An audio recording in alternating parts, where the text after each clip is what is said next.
Bismillahirrahmanirrahim. Assalamualaikum warahmatullahi wabarakatuh. Alhamdulillah, kembali lagi kita berjumpa dalam kegiatan pembelajaran online di mata pelajaran IPS. Hari ini kita masih melanjutkan di bab 3 dengan tema perubahan masyarakat Indonesia pada masa penjajahan dan tumbuhnya semangat kebangsaan.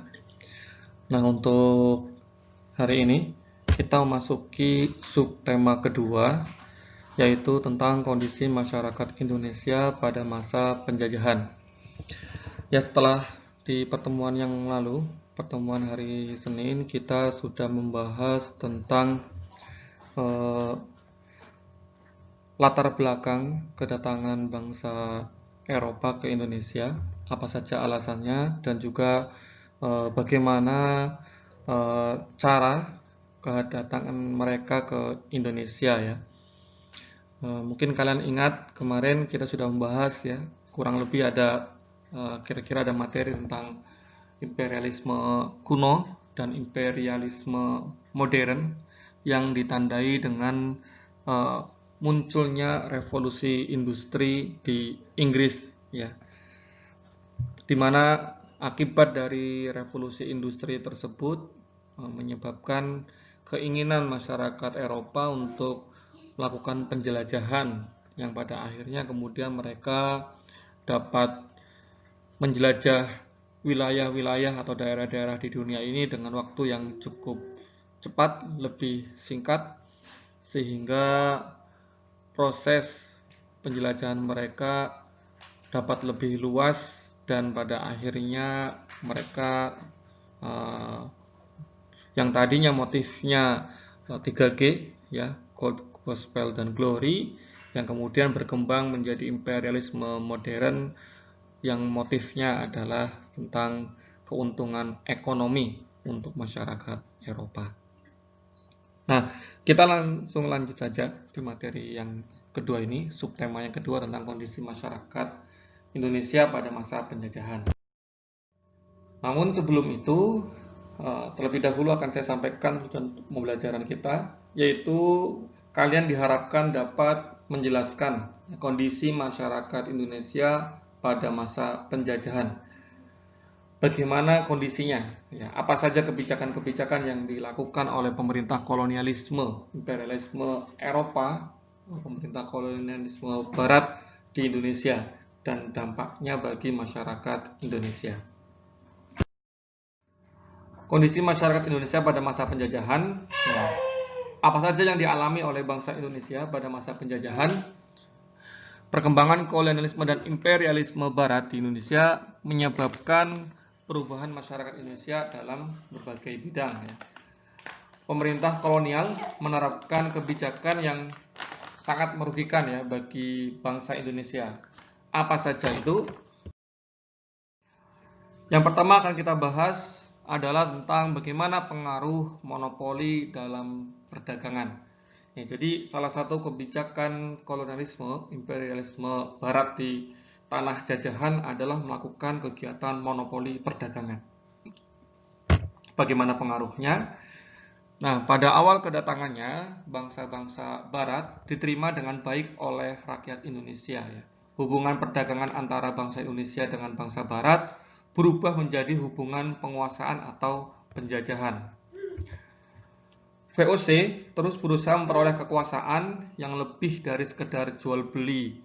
Itulah yang kemudian memicu kekecewaan dan kebencian serta perlawanan fisik dari masyarakat Indonesia. Pada awalnya VOC meminta keistimewaan hak-hak dagang, akan tetapi dalam perkembangannya justru mereka melakukan monopoli dan penguasaan di daerah tempat mereka berdagang, sehingga ini pada akhirnya lahirlah sebuah perlawanan. Nah, untuk daerah-daerah perlawanan yang mengalami kekalahan akan jatuh menjadi daerah jajahan oleh bangsa Barat. VOC kemudian menekan para raja-raja untuk memberikan kebijakan perdagangan hanya dengan VOC, yang pada akhirnya VOC bukan hanya menguasai daerah perdagangan, akan tetapi juga menguasai politik dan juga pemerintahan di daerah jajahan mereka. Yang kedua, pengaruh kebijakan kerja paksa. Ya, selain kolonialisme barat melakukan kegiatan monopoli, mereka juga melakukan kegiatan kerja paksa. Ya, pasca mereka telah melakukan penjajahan, maka kemudian langkah selanjutnya, kebijakan selanjutnya adalah mereka melakukan kerja paksa terhadap masyarakat Indonesia.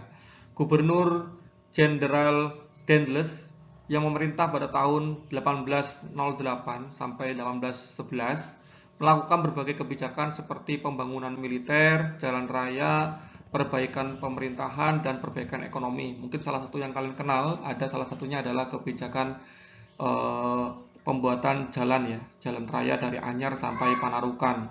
Nah, kalau kalian lihat di sebelah selatan Pulau Jawa itu ada namanya Jalan Dendles. Nah, itu karena dulunya dalam sejarahnya itu jalan tersebut dirintis oleh pemerintahan kolonialisme Jenderal Dendles, pemerintahan Gubernur Jenderal Dendles, di mana pada saat itu menghasilkan kematian, ya, mengakibatkan kematian yang sangat luar biasa, penderitaan sangat luar biasa bagi bangsa Indonesia.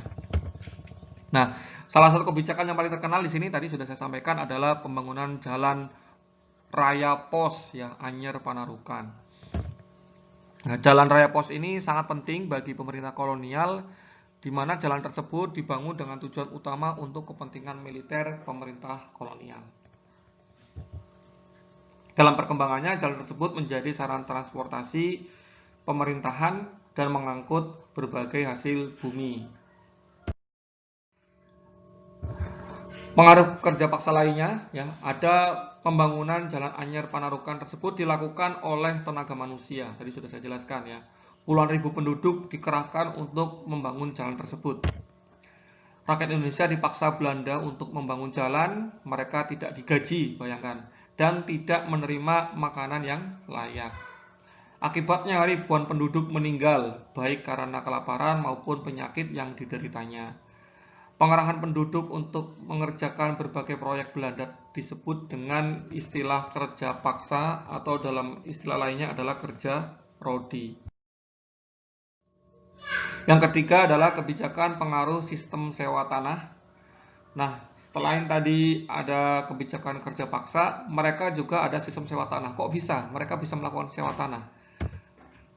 Nah, saat Inggris menguasai Indonesia, Gubernur Jenderal Lord Minto membagi daerah jajahan Hindia Belanda menjadi 4 government, yakni Malaka, Sumatera, Jawa, dan Maluku. Lord Minto selanjutnya menyerahkan tanggung jawab kekuasaan atas seluruh wilayah tersebut kepada Gubernur Thomas Stamford Raffles. Salah satu kebijakan terkenalnya dari Raffles adalah sewa tanah atau land rent system atau land lease stelsel, di mana sistem tersebut memiliki ketentuan antara lain petani harus menyewa tanah meskipun dia adalah pemilik tanah tersebut. Nah ini, jadi tanah-tanah milik rakyat Indonesia itu dibeli secara murah, atau kalau misalkan mereka tidak mau menjualnya, maka akan dipaksa untuk diminta, ya, akan disita secara paksa oleh pemerintah kolonialisme. Sehingga kemudian tanah tersebut secara otomatis, ya, baik itu secara paksa maupun sukarela, tanah tersebut akan menjadi milik pemerintah kolonial, dan ketika petani hendak menanam di tanahnya sendiri, mereka harus menyewa tanah tersebut.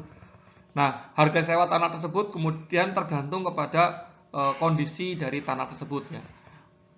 Yang ketiga, pembayaran sewa tanah dilakukan dengan uang tunai, dan yang terakhir, bagi yang tidak memiliki tanah dikenakan pajak kepala. Bayangkan ya, ketika mereka tidak memiliki tanah, mereka juga akan dikenakan pajak ya, karena mereka tidak mampu atau tidak memiliki tanah yang harus diberikan kepada pemerintah kolonial. Kemudian selanjutnya setelah ada sewa tanah, kebijakan sewa tanah, yang keempat adalah pengaruh sistem tanam paksa. Ya, jadi mereka juga menerapkan kebijakan sistem tanam paksa. Pada tahun 1830, Johannes dan Bos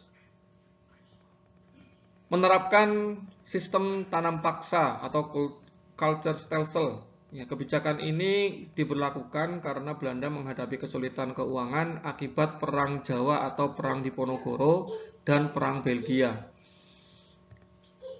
Nah, ketentuan kebijakan tanam paksa yang diberikan pemerintah Hindia Belanda sangat memberatkan bagi masyarakat Indonesia. Apalagi pelaksanaannya penuh dengan penyelewengan sehingga semakin menambah penderitaan rakyat Indonesia.